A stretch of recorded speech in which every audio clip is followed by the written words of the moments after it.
Assalamualaikum warahmatullahi wabarakatuh. Perkenalkan, nama saya Levi Novita, NIM 2108208.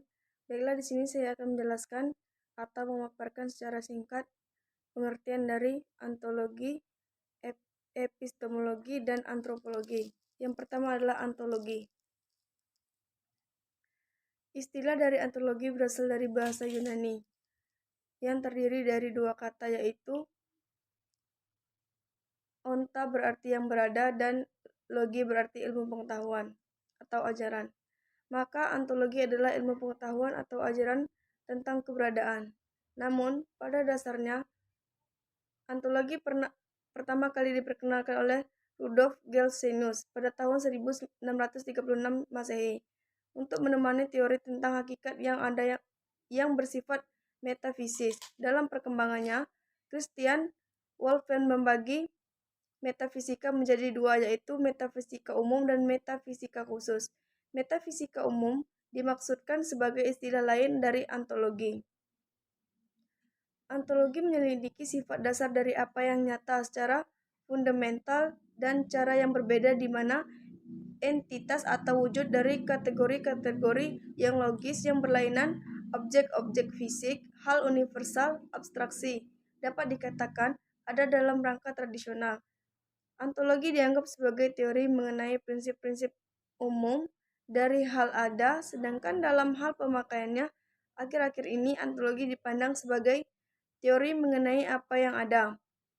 Ontologi sering diidentikan dengan metafisika yang juga disebut protofilsafia atau filsafat yang pertama, atau filsaf ketuhanan yang bahasanya adalah hakikat sesuatu, keesaan, persekutuan, sebab akibat, realita, atau Tuhan dengan segala sifatnya.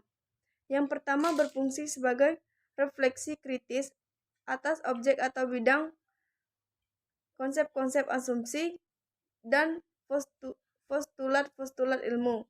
Di antara asumsi dasar keilmuan antara lain, yang pertama adalah di dunia ini ada dan kita dapat mengetahui bahwa dunia ini benar-benar ada. Yang kedua adalah dunia empiris. Itu dapat diketahui oleh manusia dengan panca indera.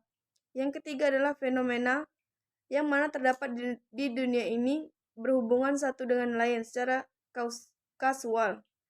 Kedua, ontologi membantu ilmu untuk menyusun suatu pandangan dunia yang integral, komprehensif, dan koheren. Ilmu dengan ciri khas mengkaji hal-hal yang khusus untuk dikaji secara tuntas, yang ada pada akhirnya diharapkan dapat memperoleh gambaran tentang objek telaahan. Namun, pada kenyataan, kadang hasil temuan ilmiah berhenti pada simpulan-simpulan yang parsial dan terpisah-pisah. Jika terjadi seperti itu, ilmuwan berarti tidak mampu mengintegrasikan pengetahuan tersebut dengan pengetahuan lain. Dan yang ketiga adalah ontologi, memberikan masukan informasi untuk mengatasi permasalahan yang tidak mampu dipecahkan oleh ilmu-ilmu khusus. Pembagian objek kajian ilmu yang satu dengan lainnya kadang menimbulkan berbagai permasalahan. Di antaranya, ada kemungkinan terjadi konflik perebutan bidang kajian. Misalnya, ilmu biotika itu masuk disiplin etika atau disiplin biologi. Kemungkinan lain adalah justru terbukanya bidang kajian yang sama sekali belum dikaji oleh ilmu apapun. Dalam hal ini, ontologi berfungsi membantu memetakan batasan-batasan kajian ilmu. Dengan demikian juga, berkembanglah ilmu-ilmu yang dapat diketahui manusia dari tahun ke tahun atau dari abad ke abad. Yang selanjutnya adalah epistemologi. Epistemologi adalah cabang filsafat yang dimana mempelajari benar atau tidaknya suatu pengetahuan. Sebagai subsistem filsafat, epistemologi mempunyai banyak sekali pemaknaan atau pengertian yang kadang sulit untuk dipahami.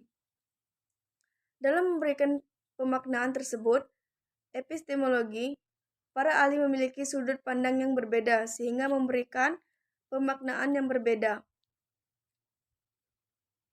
Secara terminologi, epistemologi adalah teori atau ilmu pengetahuan yang dimana mempelajari tentang metode dan dasar-dasar pengetahuan, khususnya yang berhubungan dengan batas pengetahuan dan validitas atau sah berlakunya pengetahuan itu.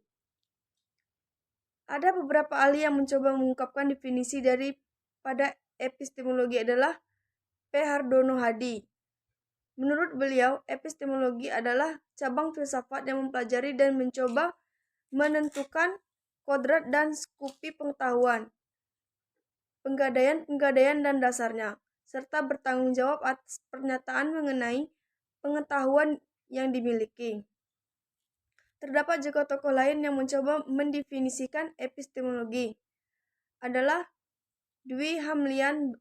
Beliau mengatakan bahwa epistemologi sebagai cabang filsafat yang berurusan dengan hakikat dan lingkup pengetahuan, dasar dan penggadaian, serta secara umum hal itu dapat diandalkan sebagai penegasan bahwa orang memiliki pengetahuan.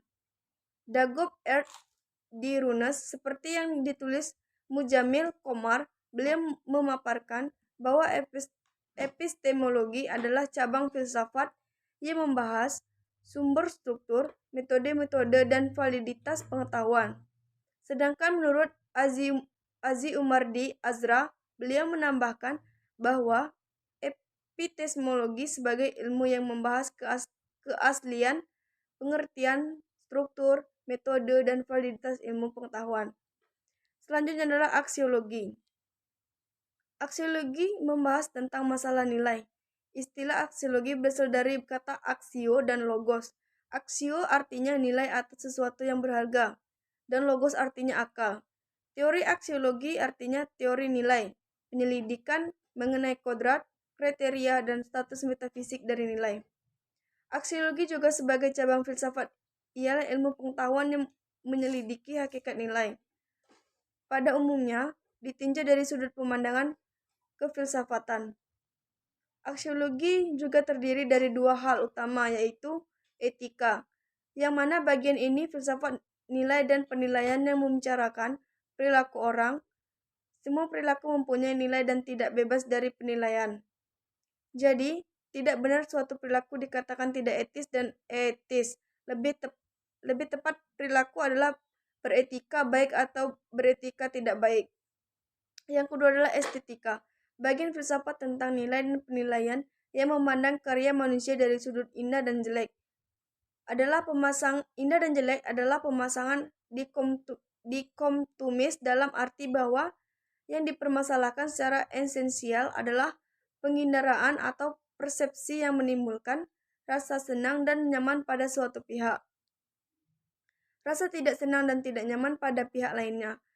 Aksiologi memberikan manfaat untuk mengantisipasi perkembangan kehidupan manusia yang negatif, sehingga ilmu pengetahuan dan teknologi tetap berjalan pada jalur kemanusiaan.